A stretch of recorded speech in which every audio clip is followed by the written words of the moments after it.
Hi guys, I want to talk to you about my attitude towards quality as a leader and as an owner. Working within the energy efficiency division, there's sometimes an attitude that it can be very difficult to have good quality. I don't believe that. I feel like it's really simple. So if you're a leader with a few guys on your team, crew leader, assistant owner, whatever stage it may be, it's actually just a few simple processes that need to be put in place to actually get really good quality. On a consistent basis, my reject rate for the entire office will be 30% or below. 25% is sort of an average reject rate, and with our bond at 40%, it means we're getting huge bond returns. People in my office, the leaders, they were picking up 300, 400, 500 pound bond returns. That sort of money is possible if you have the right sort of attitude towards why you're doing it, and then if you're also doing the right things to make sure that is in place as well. So for me, the first thing to understand about quality is why. Why are you doing it?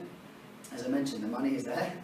You know, as a leader, you're putting some of your money away into a bond. My attitude towards it is really simple. If I'm in a customer's house and I'm signing them up, then I need to have the impression that I'm taking money out of my wallet and I'm giving it to the customer. The earnings at the moment, are huge. Talking £65 for a sale, so £20–25 of that is going into a bond. You need to imagine taking the £20 note out of your wallet, leaving it with the customer and saying, right, I've done my job properly, I'm going to be back in 4 months to come and pick that £20 up. You sign up 30–40 customers over the course of a month, that 20 quid is going to be multiplied 30–40 times in different houses around your area. And now you can imagine having that much of your money sat around the place. It's so much easier to do things properly. I think that the general idea is that it's not your money, so it doesn't matter, but it is. I have a real attitude of worth, so that I don't want to go out and work for free.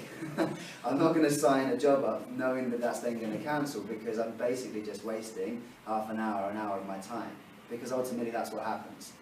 If you do a sale, but then it cancels, you get paid nothing. So there's no point in doing that whatsoever. In terms of a business side of things, APCO will not work with someone who has a reject rate above 30% for obvious reasons. For me, we are a sales company, obviously, but I treat it very much like a business, and I always have done. The culture is there, that we need to do things properly. I'm not just working with Mark Group for the next couple of months. It's going to be maybe a long-term project. Could work with them feasibly for the next 4 or 5 years. So if we keep giving them jobs that are no good for them, they're going to end up walking away and they're not going to work with us anymore. And obviously then we have to find a new client to work with.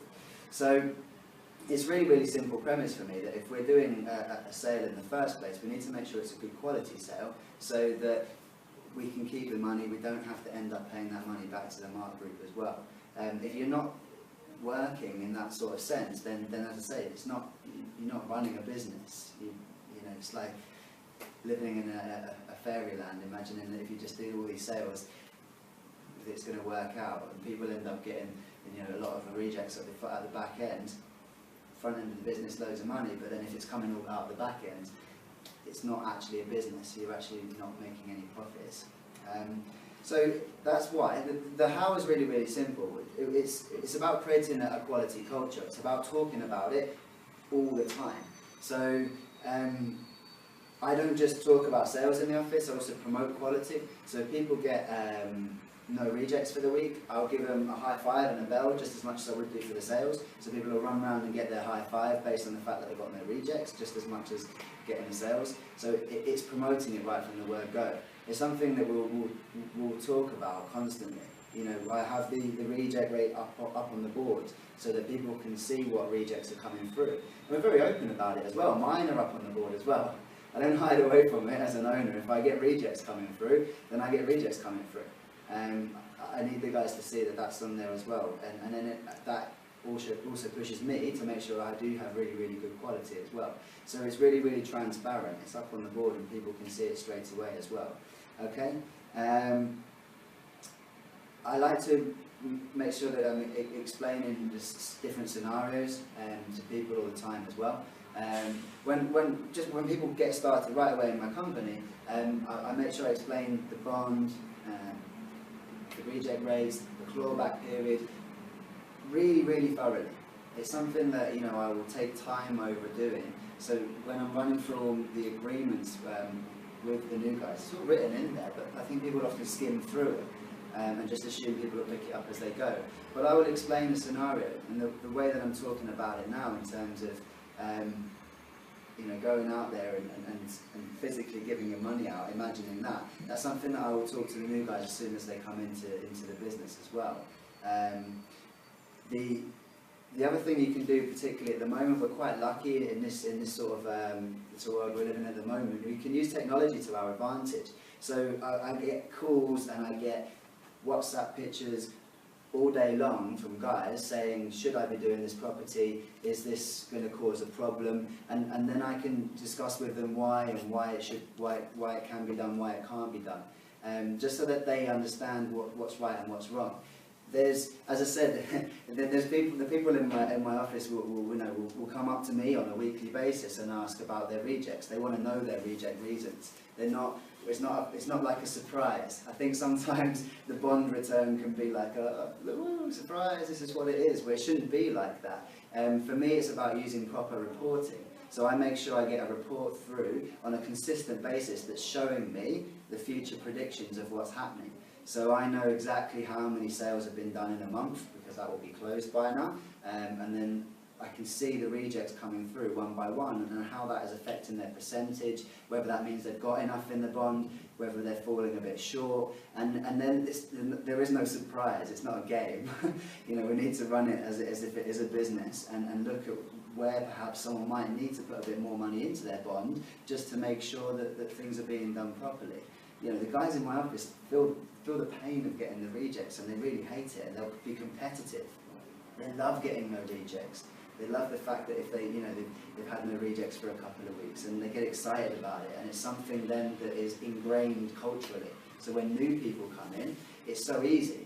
For me now, it's not a task. I don't have to fight against my reject rate because it's already in place, it's already good. The people coming through already have a great culture. Okay, so for me, it's really simple in terms of the two reasons why people get rejects. Number one is because the customer cancels. Number two is because the fitter can't do the job. It's really easy. Too many times people complain about what the Mark Group are doing the job, or Mark Group are messing this job around. If you actually look at the statistics, you can see that the Mark Group are doing jobs that perhaps they shouldn't be doing for us equally, so maybe they may miss out on one or two, but it's a small percentage of the amount of sales compared to the number that are being dropped because the guys just aren't doing things properly. So explain to the customer, make sure they understand, do a really thorough rehash, make sure you're selling yourself as a person, make sure you tell the customer 3 things about you, learn 3 things about them, build that relationship so that they have no reason to cancel.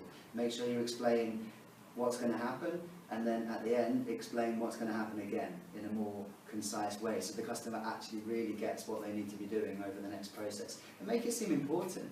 It might be free installation, so it becomes a bit flippant that you don't need to do it, but make it important to the customer. Make them realise they can't just go around changing the date whenever they want. The funding is going to change. How often does the funding change? We're not lying, it changes all the time. So make sure that they're aware of that as well. In terms of the fitter, we don't actually speak to the fitter, so use your paperwork, use the notes section, write down everything you need to write. If there's a reason why you were a little bit worried about putting a job through, then write it down, because then at least the fitter knows that you were thinking about it and that you were thinking about them when it came to actually doing the job. If you just put through the jobs willy-nilly, they will soon learn that this person doesn't take any care. You do put your name on the form, remember. They will associate your name with good and bad jobs, and then they will actually fight to pick the jobs that are from people that they can trust. So it's important to be one of those people they can trust. Make sure you put yourself in their shoes. If you wouldn't climb up onto that roof, if you wouldn't go up there to start drilling on someone's wall, then why would you expect someone else to do it as well, okay? And the 3 final things just to leave you on is just to remember that in terms of the customer, there's only 3 reasons why the customer will cancel. One is because you didn't explain everything to them properly, which is obviously your fault. 2 is they didn't understand everything, which is your fault because you didn't explain properly to them as well. And the 3rd thing is that the customers lie, so they will actually go and say that you didn't explain everything to them, and you know, they make up some excuse for why they didn't get it done. So generally people would say that that would be the customer's fault, but for me personally I believe that's actually still the FR's fault, because why are we spending your time with someone who lies? Surely you were with the wrong person. Surely you should have gone and found someone who actually really wants this. If you were with someone who's going to lie about you, surely that wasn't the right customer to be going and signing up as well. So it all comes down to you. Just remember that it's very easy to blame other things, but if you actually just focus on what you're doing, follow the points that we've gone through, and take what you're doing seriously, it's actually really easy to have a very good reject rate. Okay?